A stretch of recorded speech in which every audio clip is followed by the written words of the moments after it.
What's up, fellow foodies? It's Dave from Pro Kitchen Gear, and today I'm going to share with you one of my most guarded secrets, and that's how to make a one-pot wonder that's as easy as 1, 2, 3.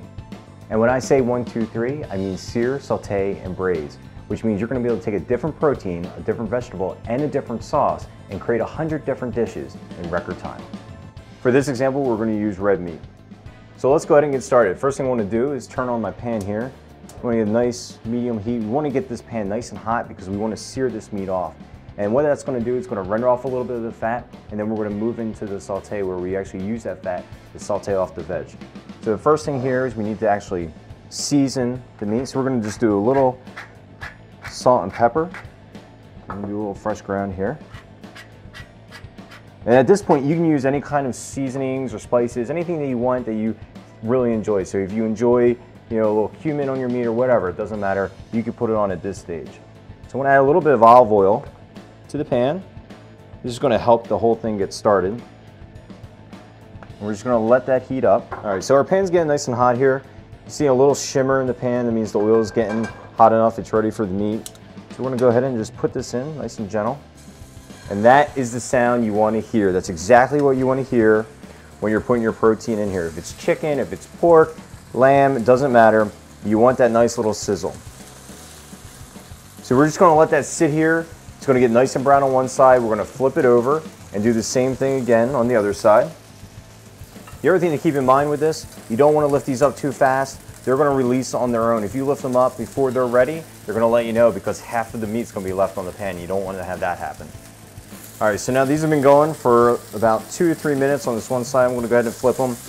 And you're getting nice and brown on the one side.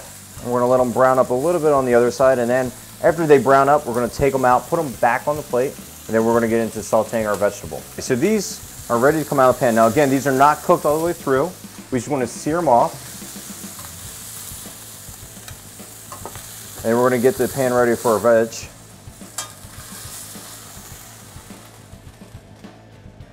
So today, just as for the example, we're going to use 3 different vegetables. We're going to put in a little bit of sliced onion, get that right in the pan, a little bit of red bell pepper, get the rest of that out, and a little bit of mushroom. We're just going to let this saute down, let those all cook up real nice together.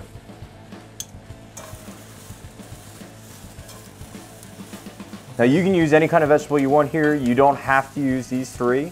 You can use 1 vegetable if you want. You can use 4 if you want. I wouldn't recommend going over 3. Now at this point, I want to add a little bit of pepper so the pepper starts to cook with the rest of the vegetables.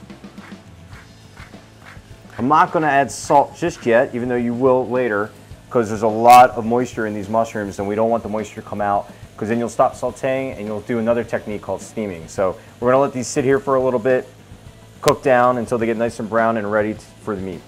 All right, so these are sauteed down very well. We're ready to deglaze the pan. Now deglazing a pan is really simple, right? It sounds like, wow, what is that? Super simple. There's a lot of good bits of flavor at the bottom of this pan, and we're going to add a little bit of liquid to it, and it's going to get underneath that stuff and bring it up. It's also called fond if you really want to know the technical term for it.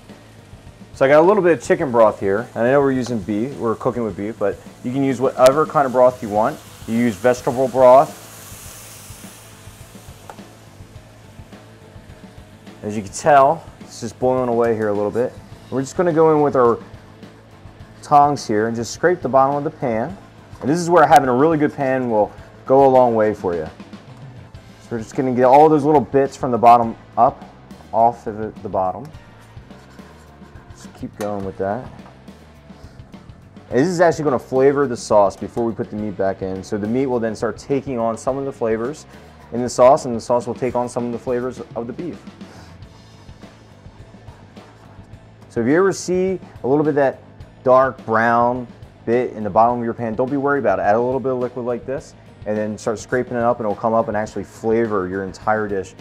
It's absolutely spectacular. So we're going to add our beef back in. Remember, this isn't fully cooked, and with beef it's not as important, but if you're doing chicken or pork, it's a white meat, so you want to make sure that it's cooked all the way through. So we're just going to nestle that right back in.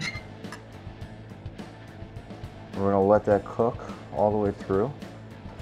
Now at this point, when you're making your sauce, you can make anything you want. You could do what we're doing here. You can add, red sauce out of a can if you want. I wouldn't recommend it, but you can. But it's all about one pot, getting it done in one night, and you have all different kinds of options.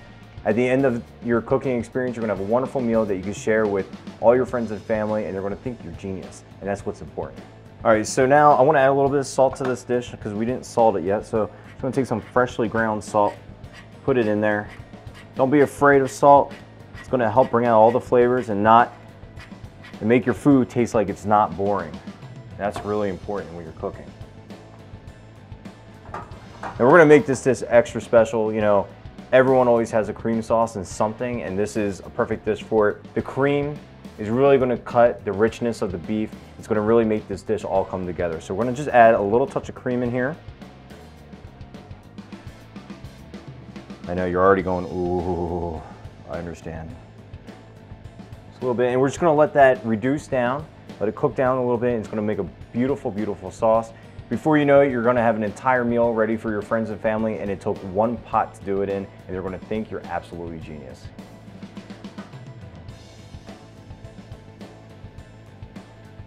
This is as simple as 1, 2, 3. You have a beautiful meal, a little vegetable, a little protein, a little sauce, and look, it's perfectly done. Absolutely perfect. Share with your friends, family, enjoy. I'm Dave McCormick. We'll see you next time on Pro Kitchen Gear TV. See ya.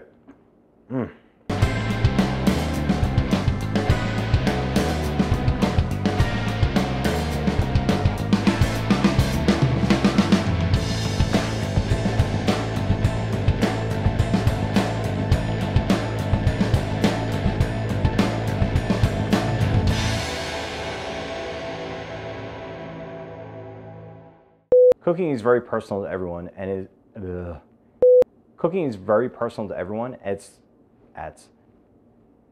Cooking is very personal. Cooking is very sorry.